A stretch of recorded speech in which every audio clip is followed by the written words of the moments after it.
Good morning, guys, and welcome to the podcast. I've got Brian Fleming coming to us from Michigan on the show today, and he helps show podcasters and entrepreneurs how to say what they do from a position of value so that their podcasts and businesses will grow. He's a speaker, copywriter, and today's topic of conversation is going to be all about messaging and communication. I'm really happy to have a fellow podcaster on the show. So, welcome, Brian. Yeah, thanks for having me. Yeah, briefly introduce yourself and what you do, and I'm excited to dive into the questions. Yeah, I'm a professional speaker, copywriter. I'm a combat veteran from the war in Afghanistan. I used to be in the United States Army, and the way I got out of the military, I got dinged up in Afghanistan a little bit, and so I ended up getting medically put out, and that's what actually led me to professional speaking. Totally unplanned, but that was 17 years ago, and now over the past 17 years, one of the biggest things I've realized is that we all have a story, and if we know how to tell it correctly, if we know how to say what we do in a clear and compelling way towards the specific people that we're trying to get the attention of, whether we're trying to just help them with our message or we're trying to create customers, whatever that is, when you know how to say what you do from the perspective of the people who you're trying to help, you will get a lot more interaction and engagement from those people. Mm, yeah, so well said. And my next question I have for you is this idea is clarifying value. And I had a coach as well, and just talk about how you help entrepreneurs and podcasters identify and communicate their unique value to attract the right audience.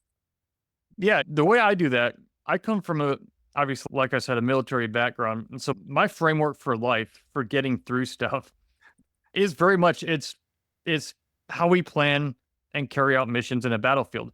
It's creating what we call in the Army an operations order. It's a mission plan.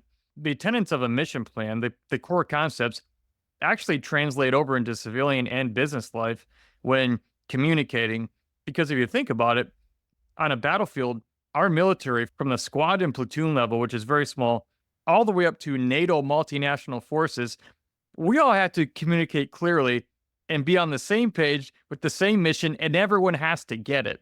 So the need for clarity, for considering life and death is the consequence of success or failure, is very important to be able to do. And so I learned a lot of this in the military, but then I learned as a professional speaker as well. But one of the things I say that to say, a lot of business owners or podcasters, what they don't realize is their ideal listener is on a battlefield. And your job as the podcaster or business person is to know where they are on that battlefield and where they're trying to go so that you can come along an airplane with providing air support in a war zone. You can fly by and you can show them where to go or what to do and help them get to where they're going. That is how you create lifetime loyal customers and listeners, when you're helping them get what they want. Now they're listening, but a lot of podcasters or business owners, they don't know how to say what they do in a way that when those people hear it, they go, "Oh, that's for me." Yeah.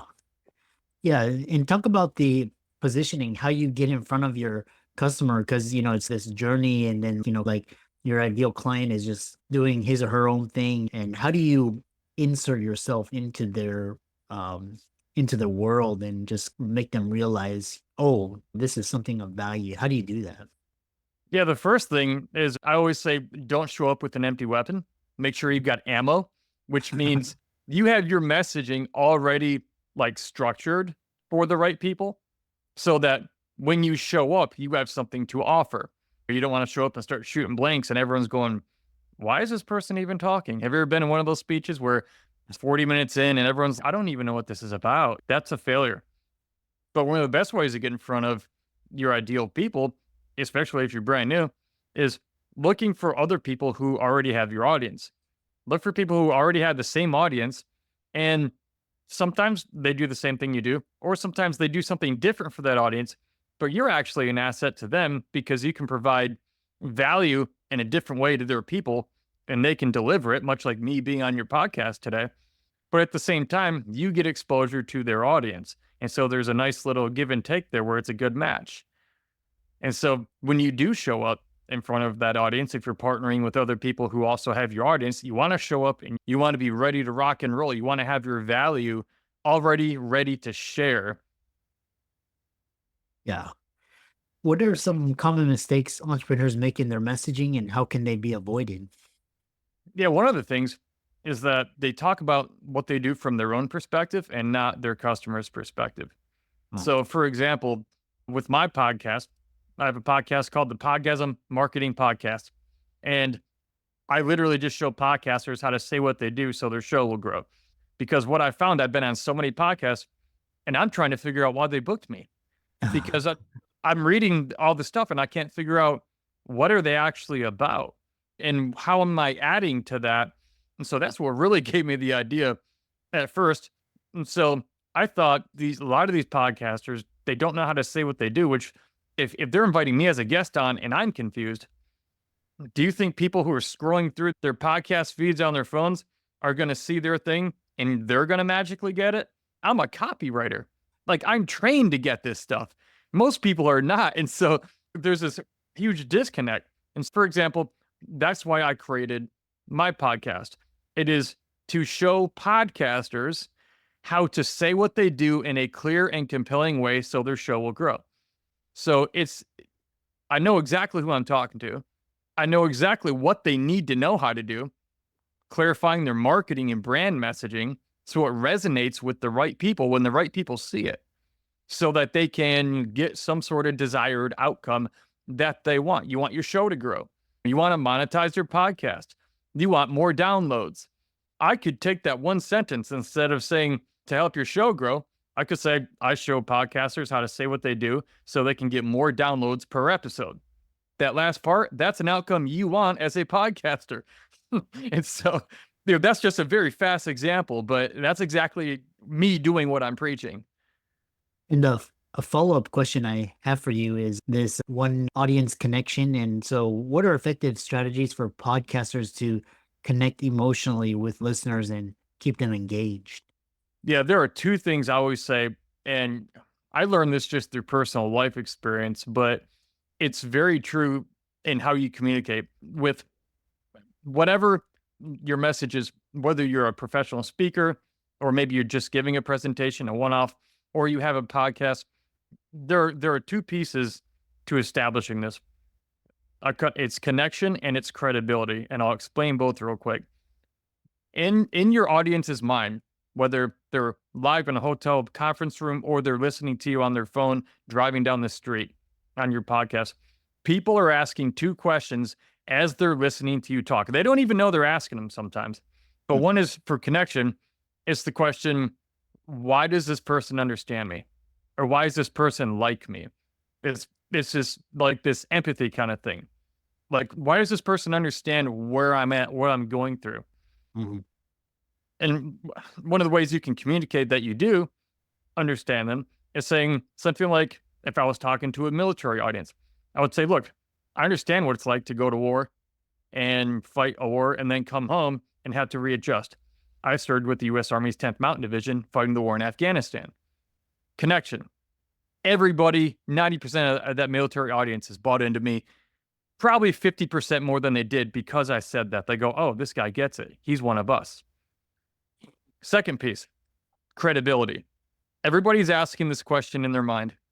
Why should I listen to this person? Because you and I have heard people talk and we've thought, why are they talking on this? Or the advice sounds good. Can I really trust it though? So with credibility, for example, if I'm talking about how to have a successful marriage after coming home from war, guess what? In 2 weeks, I'm celebrating 19 years of marriage with my wife. And we got married 3 months before I deployed to the war in Afghanistan back in 2006. So I have some credibility there. If I had, like you, some initials behind my name, some doctor, some PhD, some MD, that adds credibility. Because there are certain things about people we trust if they've met a certain test or it's succeeded. Or maybe you've done the thing that you're teaching people how to do.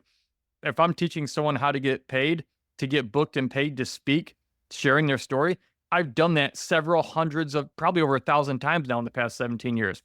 I know how to do it, and you can go Google me and see stuff all the way back to 2008. Like, you can see I've done this.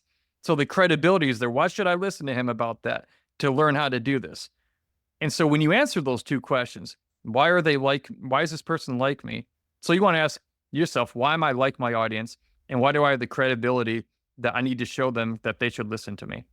Mm, That's how you connect deeply and powerfully, emotionally, but also externally. yeah. I really love that. And just how do you do it in this? Are there any special strategies or different things you need to do if your podcast is audio versus video podcast? I'm not a total expert on what the difference is between like a YouTube podcast and an audio only. That's definitely someone else's realm. I know the guy who has what's it called, Grow the Show, Kevin somebody, Schmidlin, I think is his name. I don't know him, but I literally just listened to a podcast of his like yesterday on that topic. But as far as both platforms are concerned, you have to realize that people make buying decisions, or in this case, listening decisions, based on the words you use or don't use. Mm, There's nothing that's ever been sold that was not communicated with words or somehow value was communicated, whether it's print or audio or you visually see the words, whatever medium of communication, it is words that make people buy and make people listen. If you have compelling, really targeted, highly targeted, compelling episode titles for your podcast, you will get more clicks. How listening to Dr. Lou's podcast changed my life in 60 minutes. uh-huh. Boy, I'm curious what the heck they learned. Yeah. Yeah.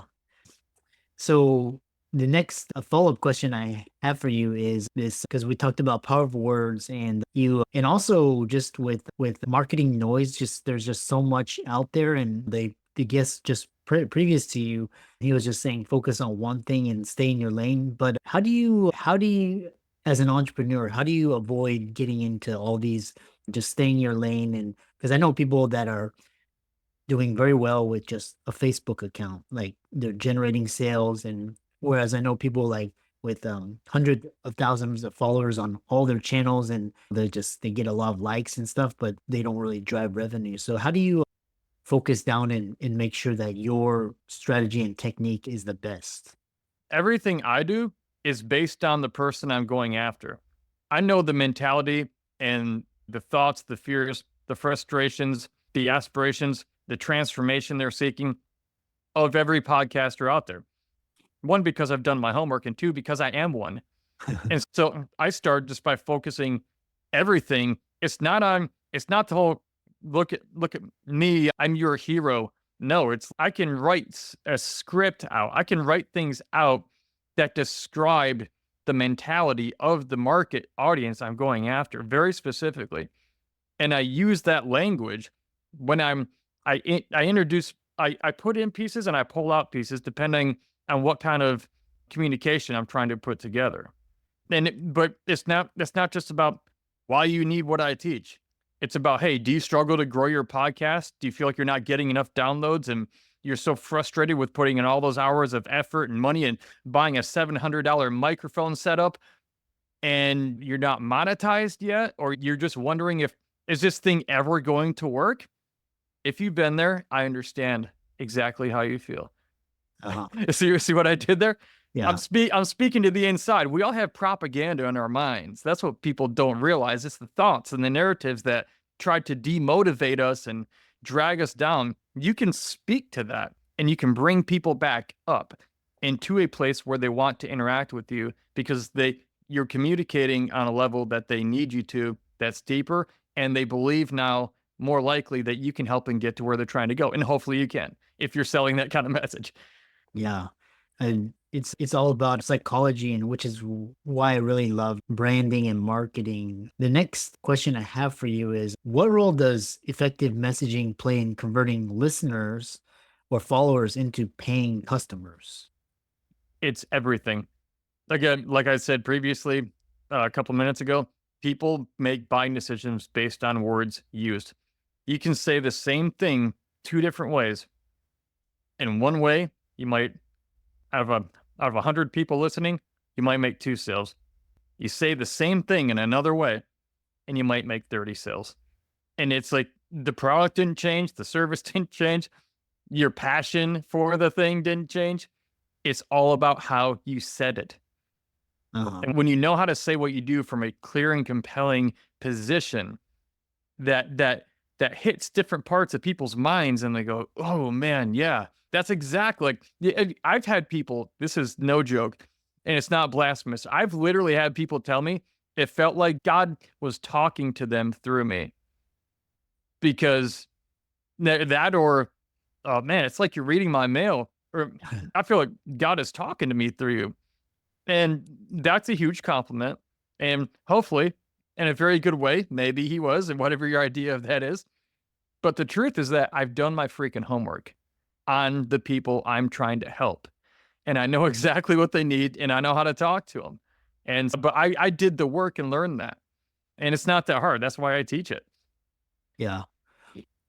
A follow-up question I have for you is because you've had experience as a public speaker, and how does that how has that influenced your approach to brand messaging and marketing in podcasting? Is it same? Is it different?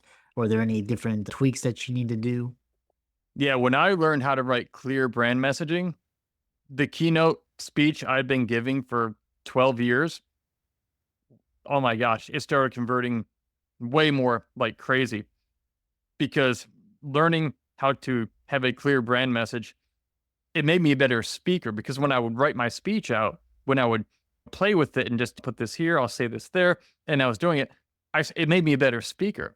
Then whenever I have a podcast, it's a lot of the same elements. The medium through which you deliver it, whether it's a 45-minute keynote or an hour long or 30-minute podcast, it doesn't matter. There are certain concepts of communication that when you know how to use them, they just work. It's like headline structures. There are certain headline structures that if you will use those and put in your words and pull someone else's out, which that's not plagiarism, you're just modeling. You have to put your own information in. But look what they did. Look at why did you see a headline on a YouTube video that you just had to watch? Like it's like you couldn't, like you had to click it. There's a reason. You can use that same headline structure, but take out a word or two that they used and put in words that your audience relates to and about things they want to get or want to avoid. And suddenly you have all these clicks and downloads, and you might be thinking that wasn't even my greatest episode quality. It doesn't matter. The wrapping paper was more appealing. In that case, the title to the episode, for example. Yeah. Yeah, interesting. How can people find out more about you and reach out to you and check you out? And I know because you talk about helping entrepreneurs grow their podcasts, how can they reach out to you to help them do that? Yeah, whether you're a podcaster or a business owner, go to podgasmshow.com. All right. That will get you in touch with me. All right. And I have a free resource there. And it works whether you're a business owner, podcaster, or both. It's called the Speak Your Listeners Language. And it shows you a very simple way. It's like a 3-page PDF. It's stupidly short. And I have 6 or 7 points in there that are literally fill in the blank. And it will show you how to clarify your brand marketing message, branding and marketing message, so that more of the right people will show up and want to engage with you. And here's the deal. I not only tell you what to do and fill in the blank of these 8 or 9 points, but then I have an example paragraph with fill in the blanks. And then I give you an example of me doing what I'm saying. And then you can literally just see, oh my gosh, that's how that works. Like I'm literally handing it to you. Like I've charged money for this thing, but I'm giving it for free. And you can literally use like that paragraph to describe what you do. And I dare you, anyone listening, to go around, go through that exercise, and then go start saying that to the people in your target market. Watch what happens. They go, oh my gosh, I'm so curious now. What really? It's wild. It's all about how you say it. So go to podgasmshow.com, grab that Speak Your Listeners Language. It's a free PDF that'll put you on my email list so I can send you more things about every now and then about how to say things in a way that'll grow your show or grow your business.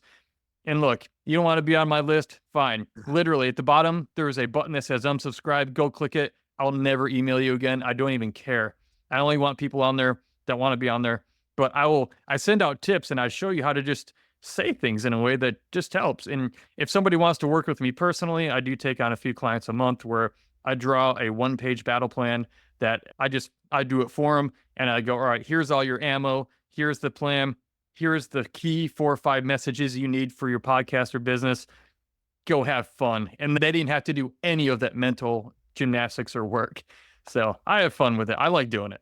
Yeah, I really enjoyed the conversation. And for all the audience, be sure to check out Brian's links in the show notes. Give him a follow, reach out to him, and I really love the work that you're doing. So keep it up. Oh, thank you. You too, for sure.